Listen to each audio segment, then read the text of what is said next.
if you go to a small town in France on a Saturday morning, the most marvelous thing about almost every little town in France is there's a Saturday morning market. And it's not just a place where people buy and sell things.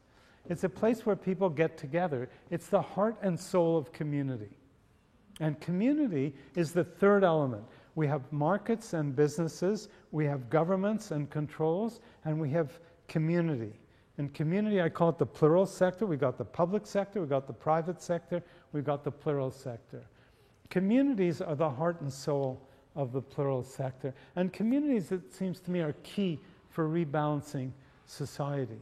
Because if we only have left and right, then we keep going back and forth between governments and markets, and we keep swinging. Enough of left and right, enough of public-private, communism, capitalism, Marx, Smith, democracy of the proletariat, free enterprise, nationalization, privatization, occupations on the left, tea parties on the right. Think about it. We just go back and forth. We never resolve these things. If we start to see society not as a line between left and right, but as a circle between public sector, which is political, private sector, which is economic, and plural sector of communities, which is social, you start to have a basis for balancing. We're all part of the plural sector. We might work in the private sector, we might vote in the public sector, but we all live significantly in the plural sector. And yet it's invisible. It's not part of the debate. It's like it doesn't exist. People don't talk about it. It's left, right, business, government, and people don't even think about it, and yet our lives are all wrapped up in it. If you think about social change, if you think about major change in society, and you start asking yourself, well, how did it happen? How did major social change come about? Start with Quebec. Start with Quebec. In 1960, Quebec started to undergo what's called the Quiet Revolution.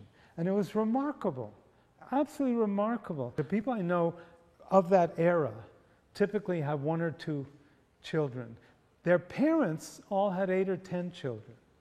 And there was a kind of social movement implicitly, because there was no leader. I mean, the leadership came later with René Lévesque or whoever, but there was no leader. People just said, we've had it with the Catholic Church, we've had it with the kind of domination we've had, and we're not going to live that way anymore. So people do get together collectively and change. The Americans had a Tea Party. I don't mean now, I mean in 1776. The Americans had a Tea Party. The French stormed the Bastille in 1789. People do get together and change, and somehow, and they started in the plural sector. George Washington didn't start the American Revolution. Robespierre didn't start the French Revolution.